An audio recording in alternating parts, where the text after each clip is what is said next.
All right. And so now I want to talk to you briefly about systems and internal versus external forces. If you're looking, if you want to see where we're at in the workbook, this is, I think, at the top of page 90. And so I'm going to be talking about this. So you could have this open, or you just know that, oh, it looks like it says page 91. I'm sorry about that.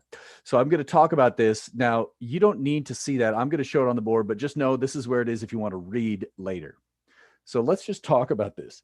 And I'm going to start with the really simple example here. And we'll see how this kind of ties in with Newton's third law. And basically, as we get to more realistic problems, there's going to be more and more times where there's 2, 3, or 4 objects, more than one object. And all of a sudden, all these things start to matter. When you just have one object, it's easy, relatively speaking. Yeah. And then in the next chapter, we add in friction, which is really confusing. So let's start here. Let's say I have object 1 and I have object 2. And let's say they're sitting on this floor. And let's just, for right now, say friction is negligible. So we're going to ignore friction. All right. And let's just say I push on this, or I get a low grade standard zombie to push on this. We'll have a standard zombie push on this with force magnitude F to the right. Okay. And there's negligible friction. As a result, I think you guys would have no trouble thinking, all right, if this is X and Y, we'll just use the normal coordinates. And let's assume for some reason that this thing is accelerating to the right. If there's no friction, there's nothing to hold it back. It's got to go that way. All right. So in this case, let's do an FBD for object 1. So what is one force? Anybody can unmute. Tell me one force acting on object 1.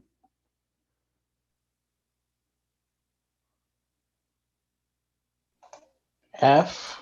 F. Okay. And then maybe to make this stand out, I'll make that blue. Okay. All right. Somebody else, another one. What's another force acting on object 1?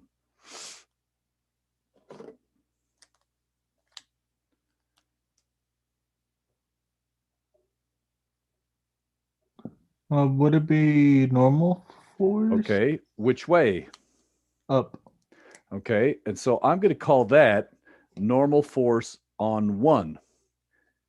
Just so now you could see one of the things, and we'll get more into this next time. I'm going to have to basically keep track of 1s all the time, sort of like we did with X and Y in kinematics. So good. Okay. There's a normal force upwards on 1. Something else acting on object 1. Gravity. Yep. So Jake, why is this bad? Or let me rephrase, how could I make this a little bit better? It's mg, right?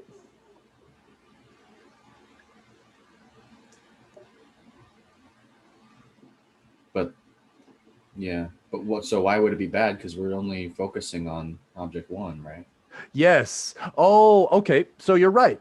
If you have it labeled up here, but what I would say is I would also label it right there. That's all I was going for. Oh. And so okay. the idea is there's no reason to suspect they have the same mass. And so you could write mg here. But then what if you write your equations and then halfway down the page, you end up using this equation and that equation?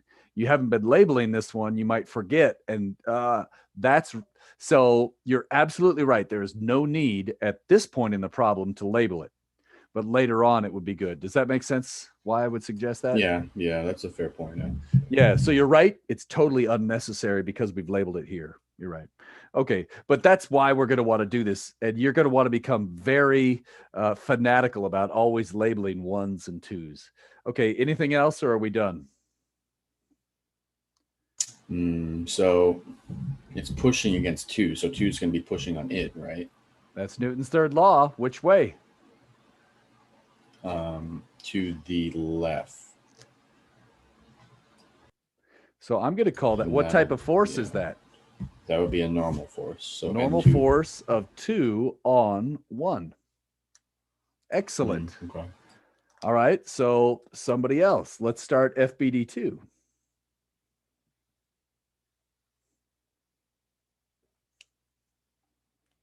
Okay. You're going to have normal force to the right. Okay. And what's One causing? on 2.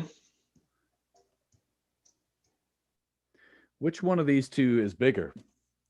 Does 2 push on 1 more, or does 1 push on 2 more? They're equal How do you know? because they're action reaction. That's it. And that's counterintuitive. A lot of people say, well, if it's accelerating to the right, shouldn't this one be winning? No. I can't push on that harder than it can push on me because these are the forces between objects 1 and 2. Excellent. Now, if there was another block in there, it might be some different problem. That's 5.20 3/4. Okay, great. And so I'll keep this rocking. And so I would call this N2. I would call this M2G. And anything else?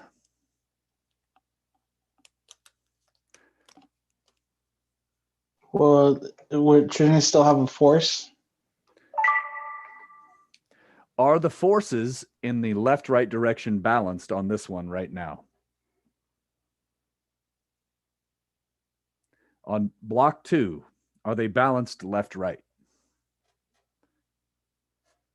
No. Is that okay? If they were balanced, acceleration would be 0. If they're not balanced, you're just accelerating. It's okay. Yeah. So remember, if acceleration was equal to 0, then we'd have to have it be balanced. That's Newton's first law. Good? So if acceleration was 0, there would be a force going to the left? And that force would probably be F? friction. Yeah. Oh, it wouldn't be capital F. So Okay. think about if there was friction right now, there's friction on the carpet between, so there's right down here, there's carpet. And when I push on this, it's not going anywhere on average. It's because the friction is holding it in place. Now, if I push hard enough, it can actually slide. And that means I'm able to overcome the friction. Is that good? Yeah. So that's it. So now, okay, that's great. But I want to show you a new thing that we could also draw. In certain special cases, these two objects will move together in unison. So 1 and 2 are going to move together in this case. So we could treat them as a single object called the 1-2 system, or object 1 and object 2 form a system. So if I could, let's pretend, just to make it look a little better here, this is the 1-2 system. Whoops.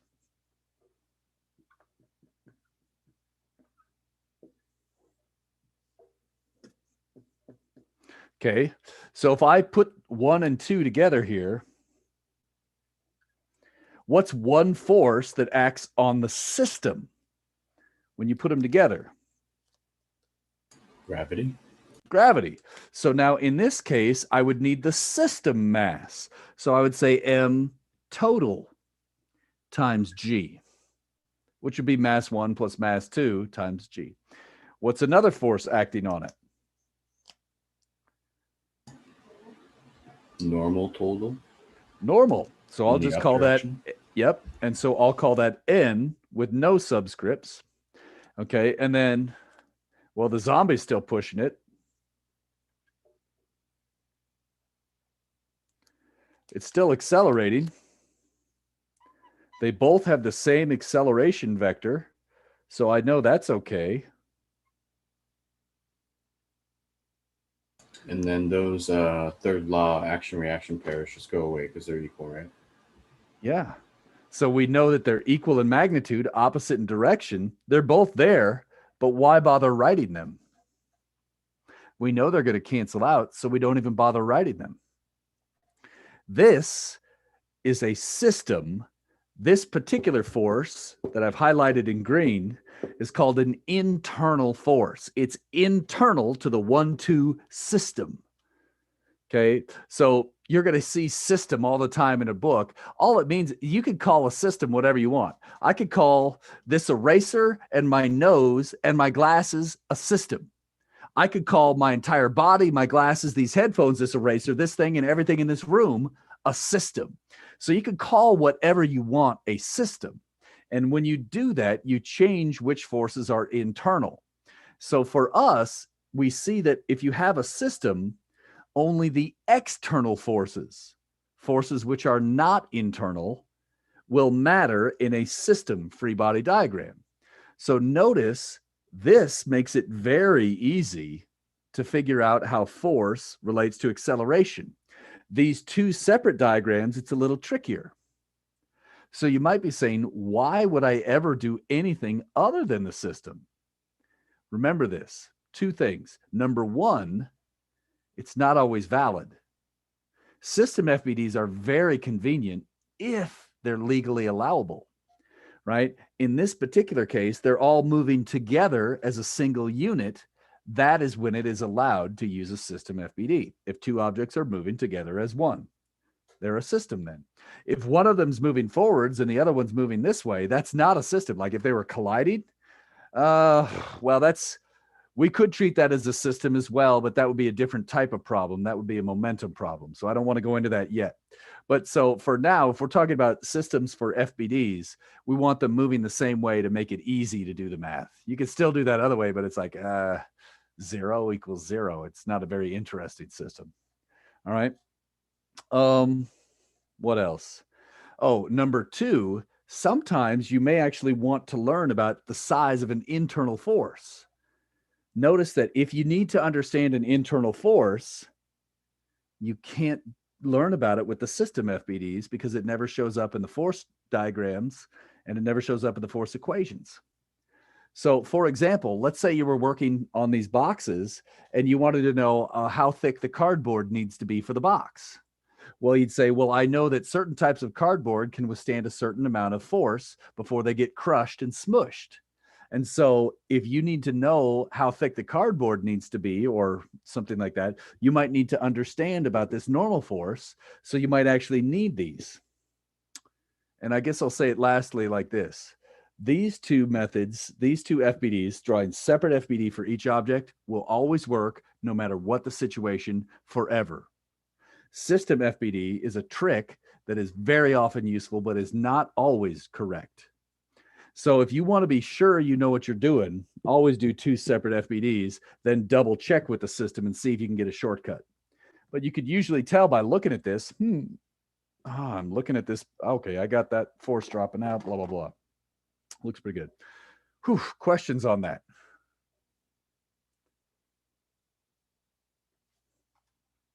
So, I mean, so I understand that. I'm just, what reason would there be to like kind of inspect an internal force? Like, is there an application for that? I guess. Why would you want to know it? I mean, I can see the value in like being able to break apart a system thing and like knowing how to make FBDs for like the actual objects. I'm just like. So did you see memos? Memo said bridges, yeah. Yeah, So, imagine you have a bridge.